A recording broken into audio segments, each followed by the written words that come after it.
Command your mind. Control your life. There is a war being waged right now. Silent, invisible, and unrelenting. It doesn't happen in the streets or on the battlefield. It happens in the space between your ears.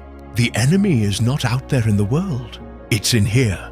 Your doubts, your fears, your comfort, your procrastination. That voice that whispers, maybe later, maybe never, maybe you're not enough. But hear me now. If you do not command your mind, it will command you. If you do not take control of your thoughts will take control of your destiny. You cannot drift toward greatness. No one stumbles their way to power, purpose, or wealth. Edison didn't trip over the light bulb. Carnegie didn't find fortune in a moment of luck. Lincoln didn't unite a nation by hoping someone else would do it. They chose. They decided. They took the mind and bent it toward a purpose, so powerful that reality had no choice but to kneel. Everything begins and ends in the mind. Every invention, every revolution, every fortune, every downfall. The human mind is the only weapon on this earth that can either enslave you or set you completely free. So I ask you, what have you allowed your mind to become? A prison of old habits and outdated fears, or a palace of unshakable belief? Most people are hypnotized by the world around them, conditioned to obey, programmed to react, trained to survive, not to conquer. They are taught to wait for the perfect time, the perfect idea, the perfect permission. But let me tell you this, the most dangerous man alive is the one who no longer waits. When you command your mind, you stop asking for permission. You stop negotiating with fear. You stop compromising your potential. You move like a force of nature. You see, life does not respond to the one who wishes. It responds to the one who wills. And willpower is not born from thin air. It is forged in the furnace of intention. You must decide every single day what kind of world you want to build, what kind of legacy you want to leave, and who the hell you're going to be when the storm comes. Because it will come. And when it does, your habits, your mindset, and your inner command will either break you or make you unstoppable. That kind of power is rare, because most people are too distracted to ever find it, too addicted to validation, too afraid to stand alone with their vision. But not you, not anymore. You were not born to drift. You were not born to survive. You were born to rise, to take control of your mind, and with it shape a life so sharp, so purposeful, so magnetic, that mediocrity can no longer live in your presence. Because when a man or woman commands their mind, they become more than human. They become a force. A force does not ask for permission. A force does not check the weather before it moves. A force reshapes the landscape by the sheer intensity of its presence. And you, when you master your mind, become that force, quiet, unshakable, relentless. But don't misunderstand. This is not about arrogance. This is not ego. This is responsibility. The responsibility to step into the full measure of who you are meant to be. To stop hiding behind doubt and false humility. To stop shrinking when life demands expansion. The world will try to tame you. It will ask you to slow down, to fit in, to play nice. But nothing great was ever built by the well-behaved. The disciplined, yes. The focused, absolutely. But never the timid. Think of the greats, Da Vinci, Jobs, Roosevelt, Churchill. They were not mild-mannered spectators. They were mental warriors.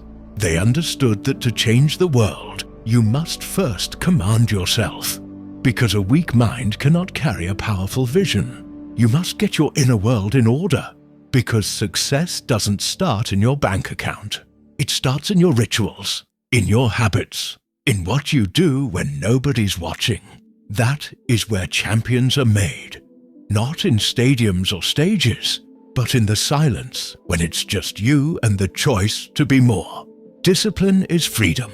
That's the truth most never learn. They chase comfort, not realizing comfort is the greatest thief of greatness. It whispers soft lies like you've earned a break, or just this once, and before you know it, your edge is gone. Your fire dims, and you become just like them. The people who once had dreams, but settled for distractions. You want to stay sharp? Then master your rituals. Win the morning, and you win the war. Rise before the sun and claim those early hours as sacred. Not for scrolling, not for reacting, but for building. Reading, thinking, writing. Meditating, training, visualizing. That's where the mind becomes weaponized when it is forged. Daily in intention. And don't wait to feel inspired. You lead your emotions. You don't follow them. You think the most disciplined people always feel motivated? No, they act their way into alignment. They act like the person they intend to become, not the person they feel like being today. You want to rewire your life? Start by rewiring your identity. Act like a leader. Act like a millionaire. Act like the most focused, relentless version of yourself until your mind bends reality to fit that version. The subconscious doesn't know the difference between imagination and truth. It only believes repetition. So repeat what you want until it becomes who you are. That's the secret the masses never learn. It's not the world that changes first. It's you, internally, invisibly. And then the world begins to conform to the new standard you hold, because life is not happening to you. Life is responding to you. You're not a victim. You're not stuck. You're not broken. You're powerful beyond measure, and everything you need is already within you, buried beneath years of noise, distraction, and doubt. But once you command your mind, once you strip away the lies, once you stop negotiating with the old version of you, something awakens, something ancient, something real, something that doesn't beg or hope or wish. It decides. And that decision, that shift from maybe to must, that is where your life begins to change. You will not drift into greatness. You will discipline yourself into it. You will think your way into it. You will build your way into it. And you will become so focused, so grounded, so commanding that nothing can move you. You are not too late. You are not too far gone. But you must decide. Decide that your vision is non-negotiable. Decide that your potential is not for sale. Decide that no matter the obstacle, you will become the one who cannot be moved. Not because it's easy, but because that's who you are. There will be days when fear wraps its hands around your throat, when everything you thought you built feels like it's crumbling, when the voice inside says, "This is too much." But remember this. You are not your thoughts. You are the thinker. You are not your emotions. You are the one who commands them. You are not your past. You are the author of what comes next. And what comes next depends on one thing: whether or not you take the throne of your own mind. Because life is not about what happens to you. It's about what you do when it happens. Do you collapse? Or do you rise again and again and again? Until life has no choice but to bow in the face of your persistence. That is the path of the uncommon. That is the path of the one who chooses to command their mind and control their life.